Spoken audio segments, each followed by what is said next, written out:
from the vault, high atop the pastoral center of the Diocese of Camden, you're listening to Talking Catholic. Hello and welcome to another episode of Talking Catholic. It's Kari, Janisse here, and I am here once again with my good friend, Mike Walsh. Hey, Kari, what's going on? Not too much. Just hanging out again in my neck of the woods. Yeah, Three podcasts in a row. Well, actually, no, because we're recording this a little early, and I've decided to switch up the thing a little bit. So last week they would have heard Stand corrected. Marianella and some of our teachers about what it was like doing remote learning during the COVID situation. And actually, if you haven't had a chance to listen to that podcast yet, which you haven't because it hasn't come out yet, nope. Kari. Didn't even know it was recorded. That's good. It's a really good conversation on everything that Catholic teachers did to, in a very short period of time, to move from in-person learning to remote learning, and a lot of the successes they had. We talked about some of the failures they had. So it's a really great podcast. If you haven't listened to it, check that out. That is really great. I think, we need to give our teachers a lot of credit in what they did, especially in the Catholic schools, to continue to transmit the faith and also transmit what they need to share with their students, which is the lessons, the workload and everything that they're used to doing in person, now online. That was a difficult time, but our teachers really rose to the occasion. So I look forward to hearing that. Yeah, so that's what we're doing in the past. But we know what we don't have, and I don't mind talking about this on air. What's that? I have no plans for future podcasts, Kari. So you do. I gave you two. No. I have ideas, but nothing's set in stone yet. And you've given me ideas. But if any of the listeners had things that they wanted us to talk about, I was going to open this up to them, because I've always been very open. Contact us on Instagram or Twitter or Facebook, and let us know, or go to our. We don't talk about it very often. But we actually do have a website. We do have a website, talking.catholicstarherald.org. You can always find us there as well. But Talking Catholic across Instagram, Facebook, and YouTube, and the one I'm forgetting, Instagram and Facebook and YouTube. Yeah, all those are on. All the major ones are on. You got it. If people want to have us do something, that's great. Because actually, one of our recent guests contacted us when we had the poet Nicole Rolander on. Yeah, she was great. She reached out and she had a great story. I wasn't able to do that one, but you and Pete Sanchez did it, and it was a really great conversation. It was. I enjoyed having Nicole on, and right after that, we had the arts. So we had Mike Debus. So it was those are two fun podcasts that were a little different. So we are open to Mike. Mike always says, no idea is too crazy. Is that your line? That's so more no kind ideas than I off would the table. I forget how you put it, but I think I put it more directly as no idea is too stupid, so long as it won't get us fired. There it is. If it's not going to get us made canned, it a little nicer. That's right. But it's true. I'm still actually. I had somebody pose an idea to me today that I thought was my first inclination was that is such a dumb idea. We are definitely not doing that. And I thought about it for a second. I'm like, I am in no position to turn anything down right now, considering we're still in an area where we're trying to reopen our parishes but still at the same time engage with our parishioners. So if someone's got an idea out there that's maybe not necessarily would be in my wheelhouse, I'll still feel, if you can show me how people would react positively to it, I will definitely give it a go. That's nice of you to be so open. I'm just a wonderful person. As our guest today, we'll talk about it as well, how wonderful I am. Oh, yes. You're well loved, Mike. Well loved. She says through gritted teeth. No, actually, I don't even want to make them wait too long, because it's such a miracle that we got this guy on the podcast. This is so awesome, and it's not on Zoom because he's here in person. In our presence. That's right. Yeah, for the first time in a year. For the most part. Yeah. And I've seen him 3 times in the past week, so this is even better because. I know it's almost overkill for us. Yeah, it is. You're right. But we're making up for lost time. So who's our guest? Our guest is the Vocations Director Emeritus of the Diocese of Camden. A title that he hates. No, we have with us someone who has been on the podcast several times, but never solo. We have Father Michael Romano, whose current title is the Director of, it begins with an A, and I can't remember it. Ends with an S. Yeah, I'm totally going to, why can I not? Admissions. There you Director go. of Admissions for the North American College in Rome. correct? That's correct. That's right. 100%. Does the North American College in Rome have a longer name, or is it just North American College? The Pontifical North American College is what... I knew I kept dropping a word. Drop that. But most of us say the North American College. Yeah, because they call it the NAC. Exactly. So you forget about PNAC the P. doesn't sound so Yeah, good. no. So Pretty close. So you left the Diocese of Camden after the NAC reached out to you last year about the possibility of jumping onto this job, and you did, leaving us, kicking the sand off of South Jersey from your sandals and heading to Rome, forgetting no, that's not true. Actually, it was quite a sad, if anything, you saw this great outpouring of love and sadness that you were going, and I never understood it, but a lot of people said it. So neither did my mom. But in all seriousness, you've now spent a year away from the diocese doing really important work for the Catholic Church in general. Tell us how it's been. Have you had a nice time? What did you do when you first went to Rome? I want to back up just a second. What was it even like to get that initial, I don't know if it was a letter or email asking you to join? Like, what were your initial even feelings before going?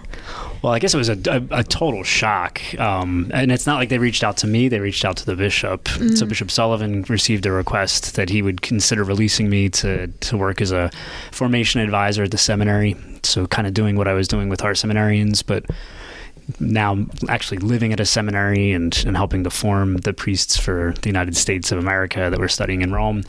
So he received the letter and then had to talk to me about it. So it was a little bit of a process, but I don't know who was more shocked, the bishop or me. But after some conversations, he was willing to release me to do this service for a few years, which I can be nothing but grateful to him, because we work so closely together, and it wasn't something that he saw in his future or for the future of our diocese, but thought that it would be good for me just as a natural next step after being vocation director to do some work in the seminary. So it was it was a shock, and then that was September. Mm-hmm. And I wouldn't be going until July. So then there was a long time of not being able to talk about it. Oh, almost like a year? Yeah, there was, I guess in March we finally 10 months announced in advance? it. But wow. So it was a long time of knowing that a change was coming, but not being able to say anything to people. Oh, that's tough. So, but then certainly a sense of excitement and anticipation once I got over there. And I went over in July, and it did just feel great. I had been a seminarian there myself. So I lived there for 5 years, and then came home for 11, and so you go back, and I had the perks of now I had my own bathroom and air conditioning, which in July is great. Yes. So there was a little bit of a change, but but it was great to go over, and was just an excellent year in so many ways. Just a beautiful experience, and being with wonderful young men who are just trying to see if this is what the Lord was asking them to do with their lives. I guess that's really a good question. Probably the first question we should ask you is, what does your job entail?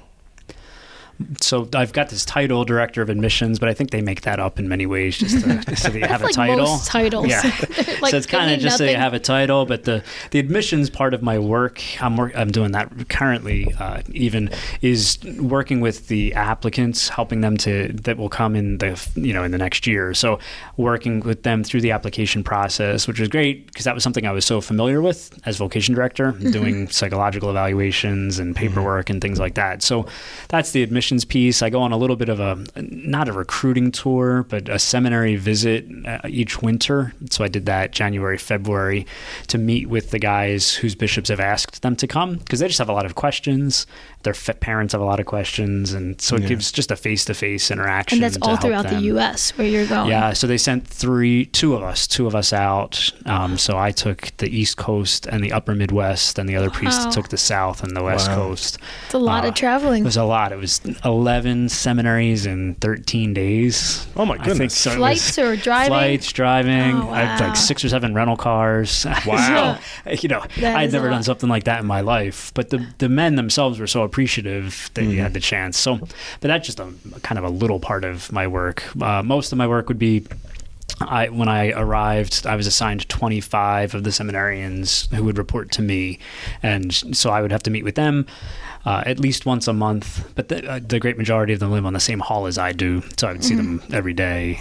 But just to kind of be there, mentor. That's probably the better word. We say a formation advisor, but really to be their mentor kind of as they're moving along, seeing the things they're doing very well as they're getting ready to be priests, but also their areas for growth, and just trying to talk through those things with them. So the great majority of the time is that, but then you're also kind of an overseer looking at the entire community and just trying to make sure that we're ordaining the right men and that they're going back the best possible men that they can. So you work with the other priest faculty members to discuss and to evaluate those guys throughout the year.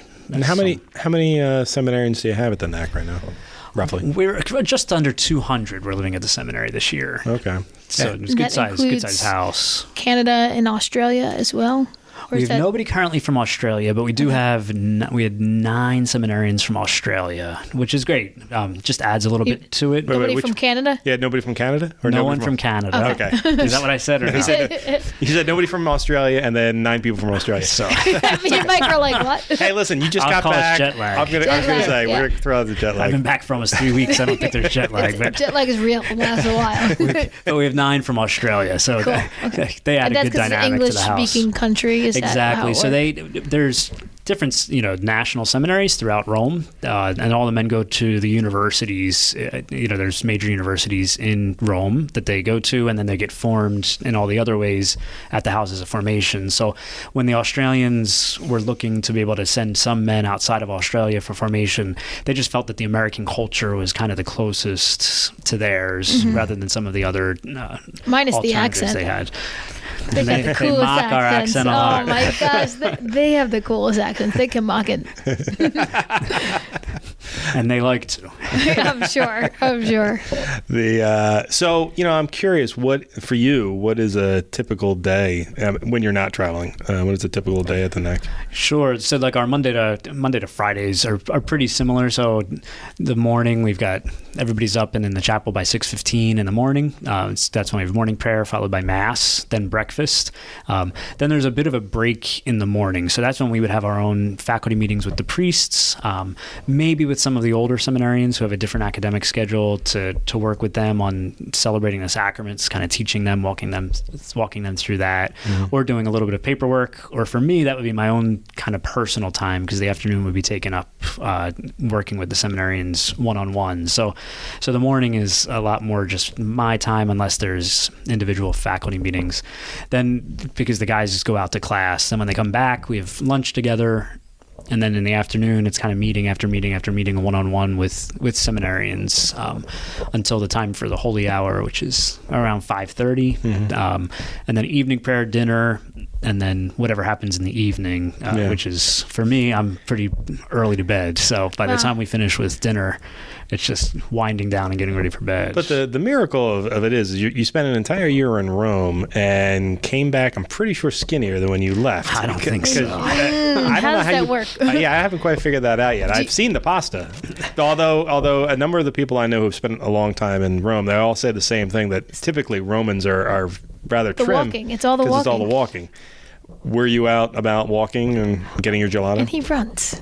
I think it was the running. I think that was really it, because I have to confess, when I came home for Christmas, I was in the car, driving to the airport, and I said, when you come back, you have to do a better job, going and visiting, because the danger was that I'd lived there for 5 years already, and I'd seen the sights, and I probably wasn't taking as good advantage as I could have. We have amazing food at the seminary. Really? We are so fortunate, the food is just delicious. Now, is it like Italian flair food, or is it American cultural food? It is, but we would eat more according to the Italian schedule. So your big meal is at lunch. So that's a 45-minute sit-down meal where it's different salad, courses. a pasta, a meat, and then fruit or dessert. So, but that would be every day like that. So you have to be able to exercise portion control. Yeah, but that in itself lends itself to weight loss, because not eating later in the day, right, where dinner is kind of just like we got it all leftovers and stuff. So it is much better in that sense.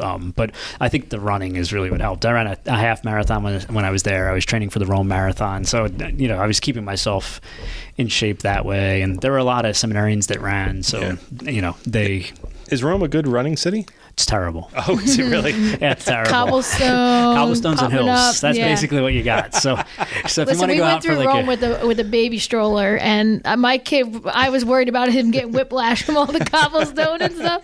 I can't imagine running on it. Yeah, and the seminary is like halfway up a big hill. So you either want to begin your run, you go down the hill and run along the river, but then you got to end going uphill. Yeah. Or if you want to go to the park, you have to run a mile uphill. So it's not fun, but it's true. You got to do it if you want to enjoy the food. Yeah. I'm curious, going back to your daily life, you were a student there 11 years ago. Are there still professors, faculty there from your time? Is it peculiar to be the director of admissions and see them? That's a good question. Because normally we go on a 3 to 5 year term. So most of the guys, the priest faculty would be transferred by then. But there's one priest that came my very last year, a Benedictine. That's the director of liturgy. So he's been there for 13 years, I think. 12 or 13, 13 years now he's been there. So that was interesting that he was still there after all of that time. And then there were 2 priests that were in the seminary with me who are now on faculty as well. So that was a great thing too. Yeah, Father Adam Park, one of them, right? Father Adam Park, yes. Yeah. So he was 2 years ahead of me. I'll tell this quick story. So Father Adam Park, it's, God's providence is something. I went to the University of Scranton for right after high school, and all of a sudden the idea of the priesthood kind of came into my mind strongly, and I had this image of seminarians in my mind, and so I'd just never wanted to be a priest, and I just thought seminarians were all weird. And I meet this Father Adam Park, who was a seminarian at Scranton, and he was just a great guy. They have a seminary there on the campus? They did at that point. They had a college seminary, and so he played a huge role in me finally making the decision to enter the seminary. Then I lost contact with him once I went to St. Charles, but then I go to the NAC as a seminarian, and he's there. So I had contact with him again, and then he gets ordained, he leaves, I'm ordained, I leave. And then he's the dean of men or the vice rector at the college now. So it's just to see a span of 20 years how that happened. Wow. Is a really great God's thing. God's providence was definitely there. So, but we're 14 faculty members, so 13 priests and a woman religious that serves as the psychologist on staff. Is she also the librarian? She's not. So I met the librarian. She was a sister too. Yes, yeah. So we actually have 4 sisters. Okay. Five sisters that are on staff. Okay. But she would have more. The psychologist has more of an evaluative role and things like that. You said faculty. That makes sense. Is it we prior to having you on, we've been blessed to have 2 podcasts prior to the last one we did. One with the recent deacons in the transitional deacons in the diocese, and then our 2 newest priests. And in that group, each there is at least one guy who has been at the NAC. In your view, as an alumna of the NAC as well, is there a difference? Is there? I won't ask you to qualify as better or worse, but is there a difference going to the NAC versus doing your final seminary elsewhere? Yeah, I mean, I think the whole reason that the NAC exists was first and foremost the request of the Holy Father back over 150 years ago, that he wanted the American Church to feel close to the Holy Father, to have a closeness, a fondness for the Pope. We're a hierarchical church, and he plays an important role. And so, by having men that would live close by, be formed to be priests, that they would bring that home to their parishes, and hopefully that parishioners would also feel that same nearness and fondness for the Holy Father and everything with the church. So that was one reason that we're brought. But the other is a twofold thing. The NAC is a national seminary, so you study with men from all over the United States of America. And our experience of the Catholic Church is different. In the Northeast, we're an older church. We're a kind of like a shrinking church, unfortunately, as people are moving. And then you study with people from the South and Southwest, and they talk about these huge parishes where they can't build schools and churches fast enough. And so everybody's got their own experiences. So you learn from each other that way. But the key really is that you study at these universities with lay women, religious men and women, and seminarians from all over the world. Yeah. And it gives you a great understanding that the church is not just Camden, New Jersey. It's not just New Jersey or the United States, but we do belong to a universal church that's spread worldwide throughout the world. And so that's just, to me, that's really the main crux of why a guy would study over there, that they can have that experience and then be able to bring that back in the hope that it enriches the diocese in some ways. And I know that it did for me. I'm still in touch. I just got an email 2 days ago from one of the sisters from Pakistan that I had studied with, and we've stayed in touch with each other. Cool. And I would never have those opportunities, if I hadn't studied at the college there. Yeah. And there's a big focus too, I know, from some of the seminarians that study there now. One's a priest, one's a deacon, but there's those travel weekends, and they're really encouraged to travel and see the local area of Europe there, because it's quick plane rides, train rides, even rent a car and go out. And they get that richness of the faith and seeing different shrines, different tombs of the different saints, and some corrupt, some not. So I think there's also that factor where there's a bigger richness to their own faith. I know, going over there myself 4 times now, seeing what I saw, it enriched my own faith. Like, that really convicted it. And I think for these young priests coming out of the seminary there, they have a stronger, I guess, devotion maybe to some of these saints, some of these shrines, some of these aspects of our faith that other seminarians wouldn't necessarily get to have. We can learn from them, right? Because the saints are the examples for our faith. So it's so true. And part of the traveling is that you can't come home for your first 2 years. Mm-hmm. So it also teaches you detachment, obedience in many ways. Mm-hmm. So there are those things. But then the men are not afraid to go travel to learn from all different places. Like, they'll go to Calcutta over the summer and work with the Missionaries of Charity and visit St. Mother Teresa's tomb. Beautiful. Wow.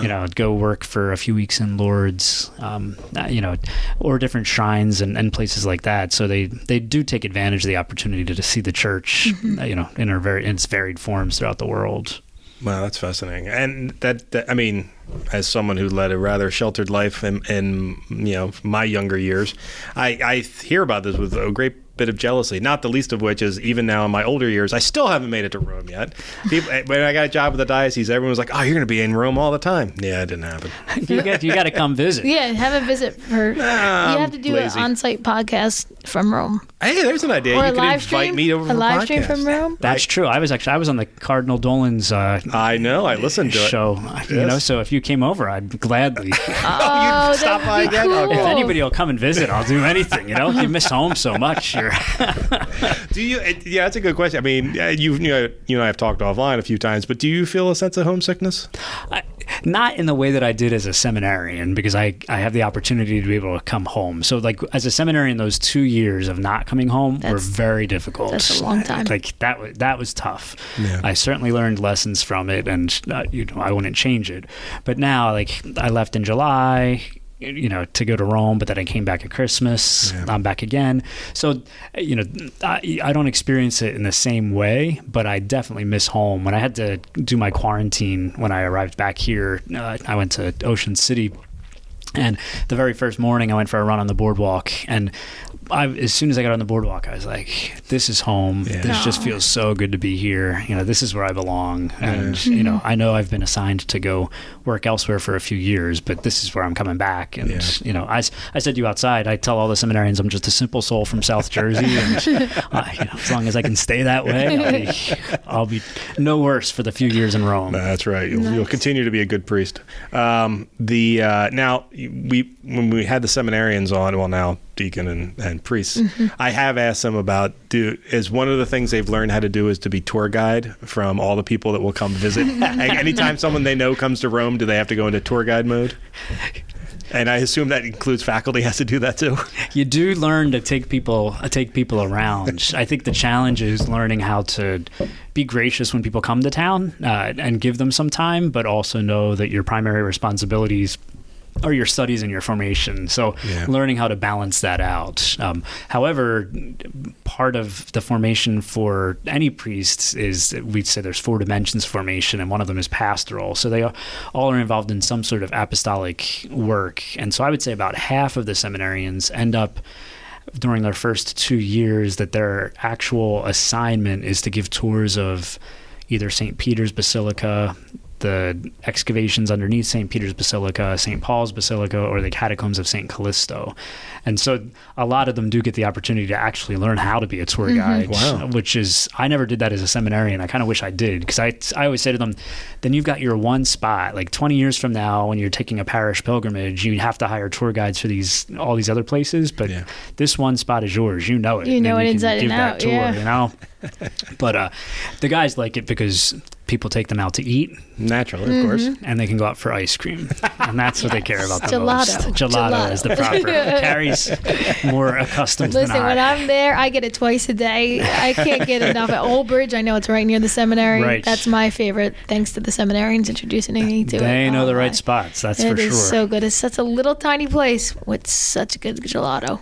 So if you offer them a meal, they'll give you a tour. That's kind of how it works. Oh, well, that's good to know. All right. I will say that the one time I visited a seminary that had one of our seminarians at it, I actually was kind of blown away by the kindness of the seminarian to never leave my side and he was unbelievable. He kept after me the entire time, sat with me. I was up there for a presentation, sat with me, showed me around the seminary. I was really actually blown away with it because had I been a college student at the time, because I guess he was in major seminary, I still would have been very naive and not comfortable around people. And is that part of the seminary experience, is getting them comfortable with the idea of interacting with people?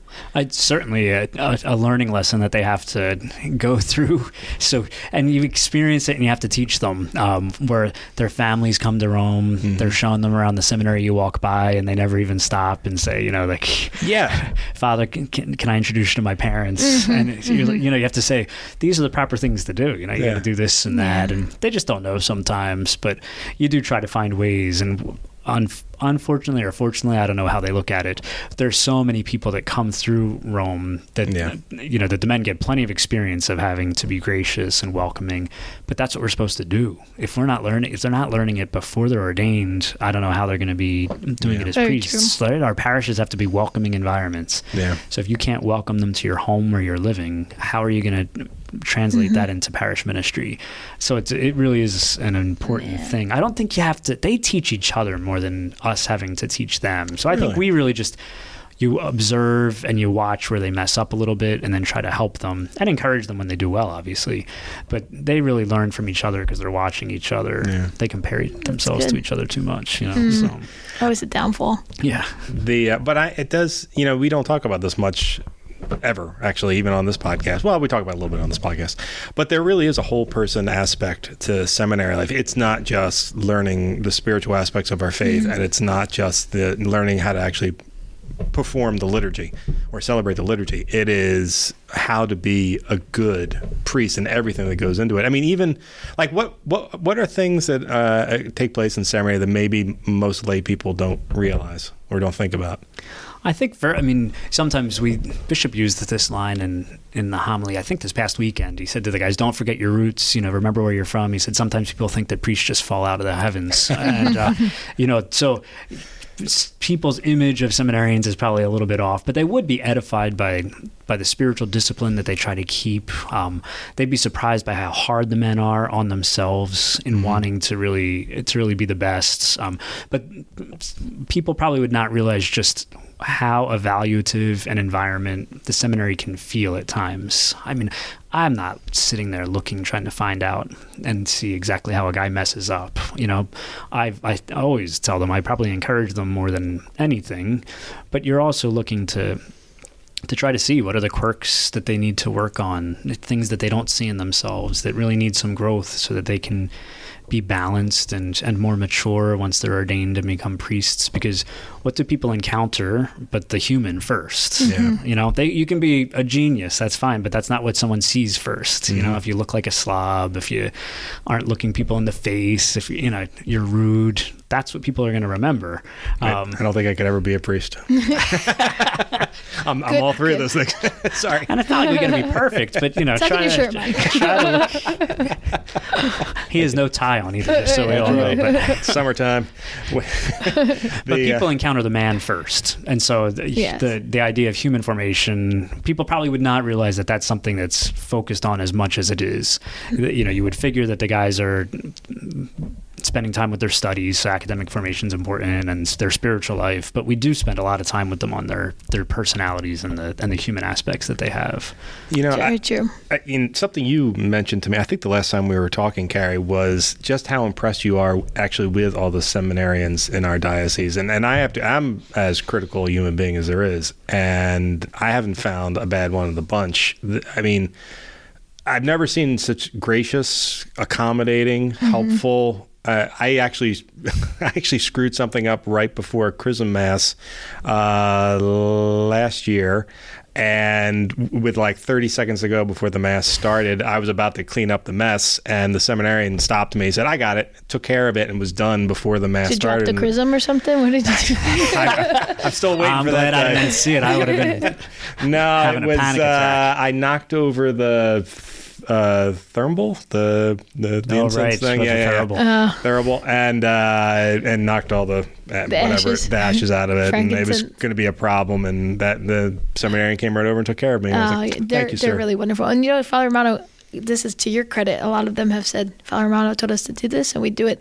I always notice, because my mom drilled it in our heads, sending thank you notes when you do something for, anybody does something for you, you send them a thank you note. And the seminarians are so good. So many of them that are now, they were all under you. Many of them that I know, some priests now, about sending thank you notes, to the point where I told them, you don't have to send one for every little thing. It's really okay.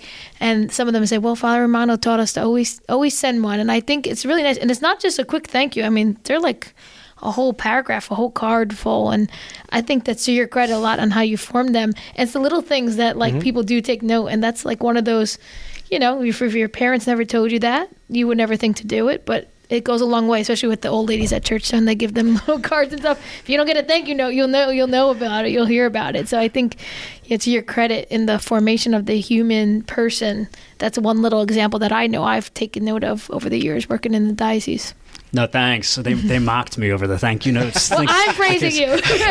Because I would say to them, and if you even think like, is this worth writing a thank you note? That tells you. Definitely write the thank you note. So I was it's so funny that you said it, because I got 2 thank you notes this week from 2 of our seminarians, and I opened one right before I left, and I said to my mom, I really was crazy about these thank you notes. That's so funny. These guys, I was with 2 guys and got them something from Wawa. Well, they didn't have to write a thank you note for the Wawa, but they did it. So there it is. But it makes a difference, right? It truly does. It truly does. And it's those things, and I think, with the priesthood scandal and everything that we've gone through, like seminarians and priests have to fight any sense of entitlement. We don't deserve anything. And so to me, thank you notes are one of those ways to remind myself, I don't deserve this, and I have to express gratitude for it. Nice. So that was one of the human things I tried to. You've done it well. Be on time, be properly dressed, and write thank you notes. They were probably my big 3 things. And they go a long way. Those are good ones. And for tonight, he was early. He's in his clerics, and he's been quite cordial the entire time. And yeah, you were late. I don't have a tie. You had other commitments. That's great. Going back to talking about Rome a little bit, did the NAC in Rome in general, but has it changed much since you were there as a student? Or seminary? There definitely are more tourists in Rome than when I was a seminarian there. That you can certainly see the growth. The lines are so much longer. Now, some of that also has to do with security and trying to get through things. But you can just tell the city is much more crowded. Unfortunately, it got more dirty.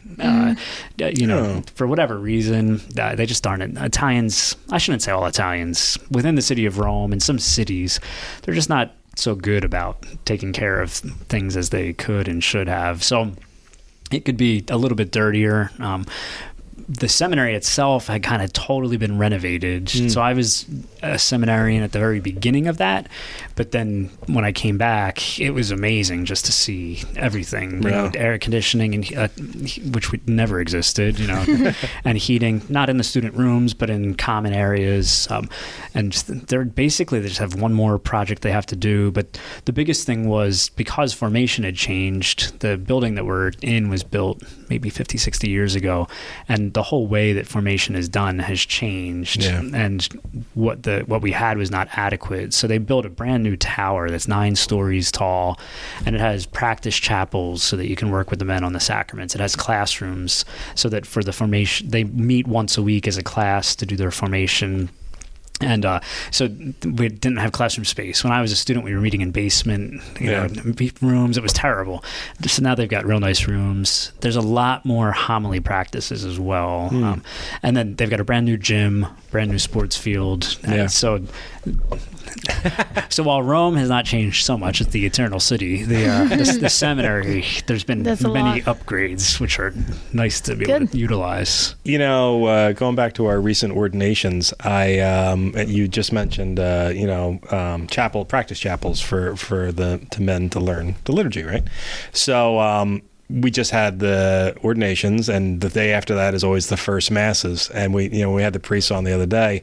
I asked which is more terrifying. Is it your first mass or is your ordination? Without missing a beat, they said, "Oh, it's first mass." And I said, "So for you, as someone who was helping form these guys for so long, are you nervous during their first mass at all?" Oh, of course I am. Yeah.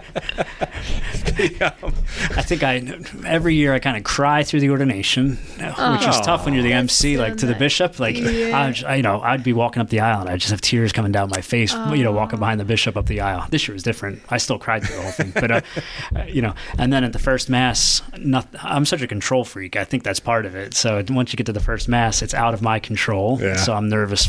Probably for them more than anything because. Well, go ahead. I was gonna say, it's funny you should say that because Father Peter, he's been a good friend of mine for years. Father Peter Gallagher did his second mass here on Monday night and at the day after his first mass.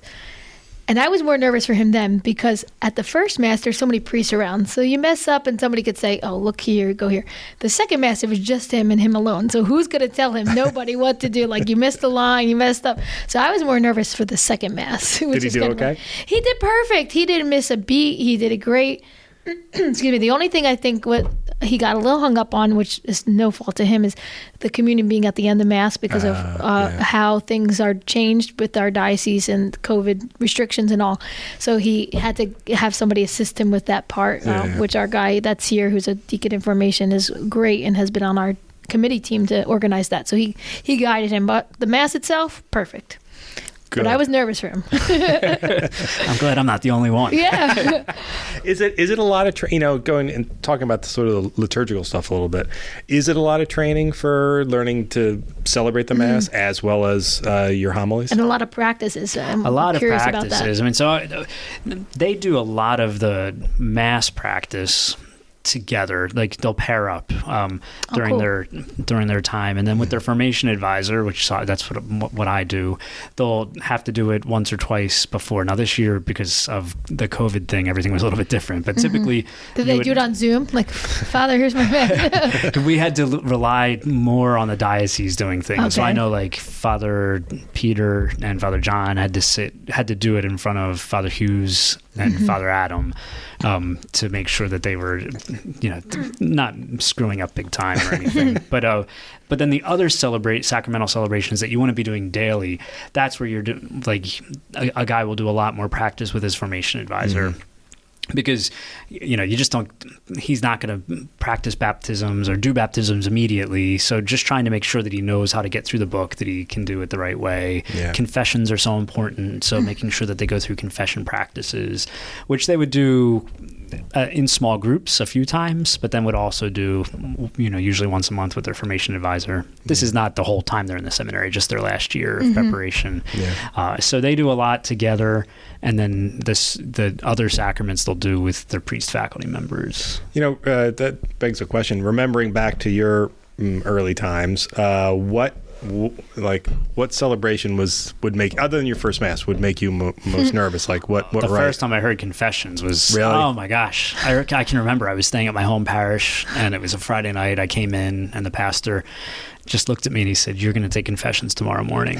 And I was like, "I am?" I was like, "I haven't heard any confessions. You'll be fine. Don't worry about it." So off I went, and I heard confessions the next morning. I was petrified. You can only hope they go behind the screen, and then at least you could use a cheat sheet read or something. Like, don't let me screw this up. Help me remember these words and the prayers and not say the wrong thing. That's a lot. Because you're dealing with people and, and them being kind of just so intimately dealing with what's going on. Too for them. Yeah. So that was probably the biggest fear. The firsts of everything were tough. The first funeral, the first wedding, but then you start to get used to all of it. Preaching, I never felt like that just was something that I could do and not be nervous. That has continued where even now. Even now, oh yes, really? yeah. And in the seminary, it's worse. Like really? Preaching at all these seminarians and priests. Really? My foot is shaking. Like Really, Father? You don't show it at all. I would never think of that of you. I've not been. For whatever reason, I still struggle with that. Are you worried they're silently criticizing you while you're? I know they're silently criticizing me. Now, is it often that you get to preach to them? That's because I know they rotate, yeah. right? They're different. How often would you say you preach to them? It's been the biggest change for me because I was used to preaching a few times during the week and once on the weekends. I seriously went for 3 months without giving a homily. Wow, really? Because it's a training place, and so the deacons, so like Father Gallagher, when he had to be able to preach a couple of times during the year, and it's more important that they're getting the opportunity to practice as ordained ministers. Yeah. And just because of the way that the schedule works, I did go for one period. I went for 3 months. Wow. But then a lot less worries for you. Yeah, that was much easier. But then in September I preached once a week, and in June I preached once a week. So I don't know. Or May I preached once a week. So it seems to be a strange schedule. A lot of them were home at that point, right? Because of COVID. Of it, yeah. Now, are you preaching now? Are you at a parish right now, or are you just home relaxing? I haven't had a weekend where I was home yet because of the quarantine and then the ordination. Normally, I've been helping out at Our Lady of Hope Parish in Blackwood. Okay. So have you preached there like weekday masses or anything yet? Not yet. Just because of the COVID restrictions, I felt like I was more of a pressure on the priests, for them to have to worry that I'm doing it the right way. And I was nervous because I didn't have to do any of that in Rome. Yeah. So, I've not yet been to really masses with these COVID restrictions in place other than the ordinations and first masses. But which were even they were a little bit different than what the rules are. So I've been nervous about screwing that up. Well, this is probably then just the right time to talk about it. You have survived COVID in one of the epicenters of the pandemic. So how was it for you? Like when did COVID become a sudden realization for your time in Rome? I remember when I was doing the seminary visits in January, February, you could get the sense that things were changing. I can distinctly remember my flight back to Europe being canceled and feeling like something not good is on the cusp, and I really want to get back to the seminary because that's my responsibility, is to be with these men. It wasn't like anything happened right away then, but it was beginning for sure. I would say by February it was beginning to hit Italy in a noticeable way, and so week by week, and then even I'd say by the time we got to the end of February, beginning of March, it was like day by day you could just tell this is not going well. Things are bad, and we're in for something. Now, I never in my life could have imagined that it would be this, and it would be like this, and it would go on for so long. But you could tell we were going to have at least a 2-week period where we were going to have to kind of hunker down and deal with it. But it's obviously lasted so much longer than that. What did you do with the men at the seminary? Were they able to stay? Did you kick them all out? So we've all been learning lessons about this virus as things have moved along. So the first reports were that it was something that was really only affecting elderly people. We're not an elderly population. It's a bunch of 20 and 30-year-old guys. Some of the priest faculty are a little bit older, but it was like there's no need to be overly concerned about this because this doesn't affect young people. Then it looked like the hospitals in northern Italy were really being overrun, and there were some concerns as things happened, but ultimately we just tried to encourage the guys to have faith, to trust, don't worry. This is their first time. It was the first time for all of us to deal with something so unknown and out of our control. And all of us either have a fight or a flight reaction. And it was so clear. I said I was living with so many dramatic people, who all had opinions, but none of us really knew anything. So by the end of February, beginning of March, maybe it was the end of February, once they decided that universities were going online it's the beginning of March. That's how it worked. They announced that the whole country was going to be on a lockdown. Yeah. The seminary at that point decided, if you would like to go home, you can. So about half of the community, a little less than half, decided to fly back to the United States. So many stayed. Yeah, so we were a community time? of 100 people. They didn't stay for the whole time. So that was phase one. Oh, and okay. Then there were some reports that things were just going to get terrible, that food wasn't going to be available. None of them ended up being true. But out of just an abundance of concern, 2 weeks after that, we had 2 weeks of 100 guys who were so happy. It was wonderful. It was just a phenomenal 2 weeks. We were all locked in together. And they just found ways to be so involved with each other, and the sports like crazy, and it was beautiful. It was thankful really to a have beautiful that nice experience. new field out there. Yeah. And gorgeous weather, which helps. It was that was great. 70 and sunny every day. The best St. Patrick's Day party. It was just like a great uplifting thing.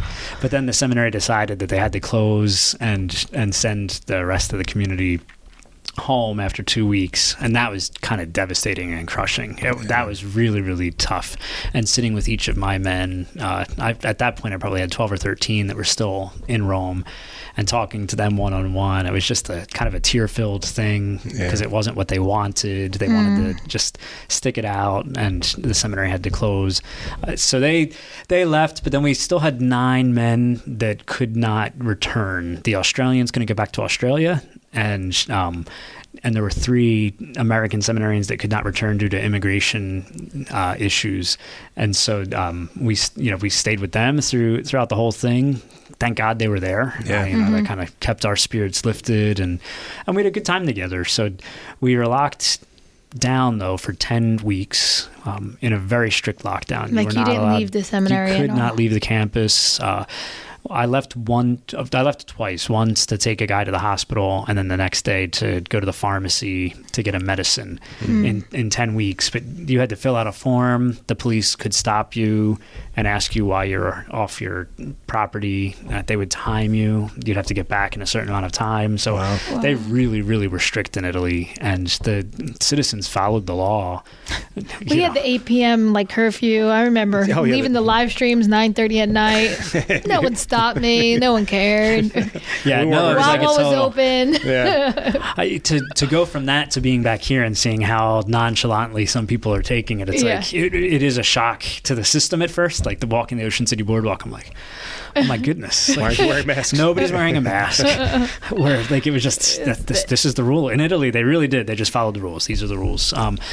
So it went fast, and then it went really slowly for a little while. Oh my gosh, how long is this gonna go on? And because nobody knew, and they kept talking about this 15 days to flatten the curve.